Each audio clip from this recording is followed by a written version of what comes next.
20th. So DeSantis Trump. Curious to know where you're at with this. Okay, DeSantis Trump.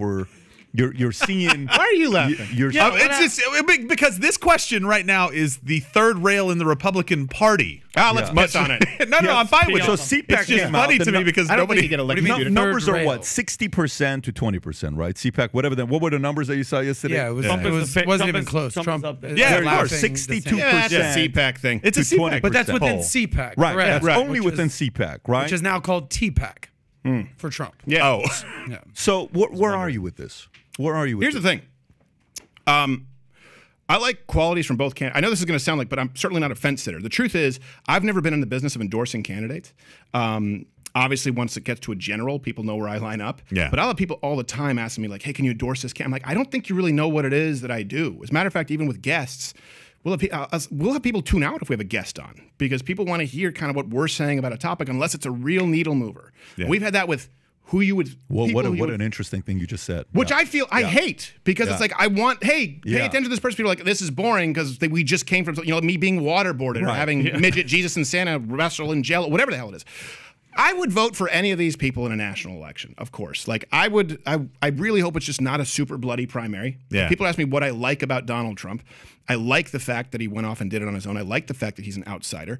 I don't like the fact that sometimes what it is with Donald Trump is even if he thinks he might be wrong, let's assume, and that's a big if, he would never admit it. 100%. So he has to dig in his heels. So something like with the vaccine, was an issue. And then really you saw with the audience when he was encouraging younger people, that was something that I had a real problem with. But I like him a lot. And I think he certainly has been probably the most effective president in my lifetime. Ron DeSantis, I like that he has really been consistent as a governor. He's done great things for Florida. Again, I don't live here, but everything that we've read and covered, he seems to be a man who's been remarkably consistent. What I don't like is, that he's not a super wealthy guy. And so you are always concerned if, to use the term, the establishment wants him because they feel like they can get their hooks in, right? You always, I'm not saying he does, but that's the concern. So there are qualities that I like with both of them. I really hope it's not as childish, although from a comedy standpoint, oh my God, it's gold. I mean, think about Steve. He's so Run to sanctimonious. Yeah. Run to Satan. Run up to the focus group. Get Frank Lunch with your Snickers and toupee. Let's see what's best. Yeah. But and see, we talked about it. Call him Meatball. We talked about it. I'm not going to call him Meatball. On a past podcast. It's like Trump is, dude. Think about it. A lot of the stuff that he was telling everybody about the virus, and he was right. About the Russia, about everything. So it's like he has not a chip on his shoulder, bro. Yeah. He has anger, and now Ron is just in his way. But bro, we talked about this the last week when I was like, I would much rather me personally go back 3 years ago when just the only thing that was being hurt was people's feelings, not the country. Like, agreed, tell me right now, shit isn't messed up right now. Oh, Come on. of course. Well, but the choice now is between Trump and Biden. That's that comparison. Right now, what we're saying is, like, if you have Donald Trump in the office, or if you have Ron DeSantis, or maybe some third person that we don't really know about as much yet, you're going to have a much better situation than you do right now. Exactly. Right? So it's going to be fantastic. I think the issue with Trump or any other candidate, like, we've got to get out of the Messiah worship kind of mentality in politics in general. Yeah, there's no one one person is that can coming save to save you because nobody is perfect. We're all human beings. We're all flawed. Donald Trump was incredibly effective. Yes. Highly effective. Hilarious as well. Like, the stuff that he did was like what he was like saying I would hurt. Boom. Yeah. Suck it. Like, how did Ted Cruz is that? Yeah, exactly. When he's like, I heard people say this, and he could just interject whatever he wanted to say about somebody, but couldn't actually Were you say live it with about me somebody. on that debate stream? I don't think so at that point. I just remember sitting like, did he just say his dad killed JFK? What the hell did he just say? No. About Ted Cruz. But we should want the very best candidate possible to be the Republican nominee. That's what we should want. We don't need a bloodied candidate that's just been completely destroyed, and then here come the Democrats again with somebody who's going to kill the country. Look, we've got to have bigger goals than just getting our guy into office. Yeah, you got to be the right person. You disagree with Trump when he says, "I alone can fix it"? Is that what you're saying? Because you're saying that you don't want to. I would disagree with anybody who says, "I alone can fix it." Yeah, I don't think anybody alone can fix this because Donald Trump was in the office for really 3 years, right? No, but he was in there for 3 years. Then he had to deal with the pandemic. He was making a lot of positive change. But somebody else will have to carry the torch.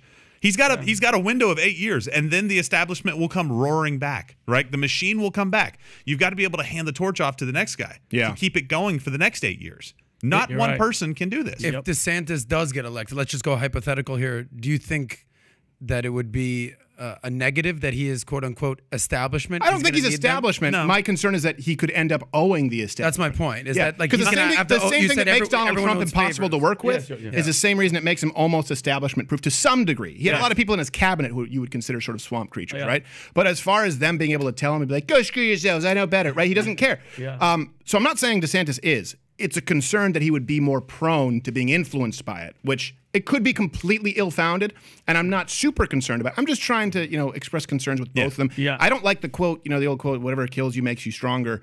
What happens if you end up being like a quad amputee? Like, no, a quadriplegic. None of that is true. What if your killer mentally stronger? Aside from Trump, doesn't every candidate kind of have to owe somebody some money? Yeah. Like, how many billionaire candidates have there been? That's why I always find, exactly. There was Bloomberg, which I loved him spending a ton of his own money and losing. Yeah, that was fantastic. Remember, he got mad because we had a guy dressed as Bloomberg come in where he was he was dancing. Remember he did some Broadway thing? Yeah. We said it, and then someone came and said, "Did somebody say Bloomberg?" And he came he started doing the worm and put down a cardboard box. So funny. And that guy is so humorless. His people got mad. Like, we really didn't like the depiction of him. I was like, yeah, you can go screw yourself with a wire brush. As a comedian, you must have loved Trump's whole thing. Like, now Mike wants to bring a platform on stage, a stool. It's like, oh, now he's asking for it. It's like, and he never asked for it. He's like, listen, I'm hearing you. And you nailed it. I miss the funny, Oh, I know. It was a lot of fun. Because now it's just, okay. I would get on Twitter and be like, what did he say today? Yeah. Because now it's just, okay, Biden fell down the stairs and he has no idea where he is or what he's saying. He's shaking hands there. That's funny, but Trump was just volatile and he would just say dude, the best is when he would go off teleprompter. Because when he's reading and he's reading, but then when he's just like, when he's talking shit, he's going right at you. Yeah. And I did a series actually, which I think is why Trump has never been on the show. I think it was offended. It was a Trump talk series in 2015. Trump got offended? No way. But it was like Trump, and it was just a series of like Trump on China, Trump on the border, and what invariably he would come back to say. And now other people have kind of noticed it. Like the theme was he would say, "Look, China's a cripple," and I would never say that. That's what so many people tell me. That's what they tell me. I would never say that. They say, "Oh, it's a hole of crap," and I say, "You stop saying that." They say, "That's what it is." I say, "Okay." Right, that's what he would do. That's actually a great perfect. And we would do this like back then. That was, and now everyone kind of talks about it. But it is true. Like when he wants that culpable deniability. Oh, just like people say that, and I just talk. The same thing that he's doing with Meatball Run right now. Yeah, right. I'll never say Meatball Run. People are saying Meatball Run, and I would never do it. I would never do it. Other people, I can't speak for other people, but it's just like what Chris Rock just did with the Will Smith. He's like everybody called him a bitch. This person called him a bitch about the Will Smith.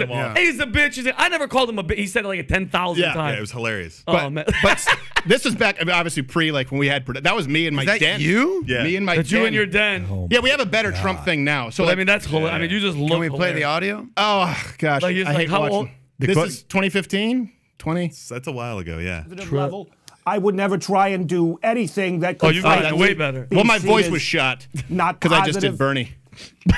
But you have people, they're coming across the border, they're raping, they're killing, and frankly, truthfully, we have an obesity epidemic. We've got a problem, it's kind of Joan Riversy back then. You killed it. And my Bernie was always Gilbert. Why'd you start talking about social enemy? Son of a bitch! What's up with you capital pieces of shit? And it was just people were like, why does he sound like Gilbert Gottfried? Like, because it's funnier. It's hilarious. I just enjoy it more. Yeah, it makes me laugh. And now I have polyps. Oh, that was a parody of the scene from Misery. Oh, that's so. His post hosting this program on Thursday. Are those your feet? I will be taking I don't know whose feet. Whose feet are those? I don't know. Temporary replacement. That's just, you don't need, why did that show up? That's like one that was buried in the show. That's random. But we have some that have millions of plays where we, because our audience, no one was paying attention to Bernie Sanders. This is a good example when we talk about sort of the establishment. People in conservative media, they're all talking about Hillary Clinton. And I remember saying, look, Hillary Clinton's a coronation. Bernie Sanders is the movement candidate. Yeah. And we would actually see a lot of people. We have we have so much data, right? When you have billions and billions of plays across, not only just on YouTube, but then billions on all these other platforms, you can sort of cross-reference and go, okay, we can actually see a significant amount of Bernie Sanders people would come over to Donald Trump just because of the anti-establishment sentiment. Sort of Russell Brand a little bit, right? Where he was a self-avowed socialist, and I don't know what how he would describe himself now, but he sees the threat of big tech. Like he certainly would be one of those guys who would have been a Bernie supporter, who now sees the problem. So if you like this clip and you want to watch another one, click right here. And if you want to watch the entire podcast, click right here.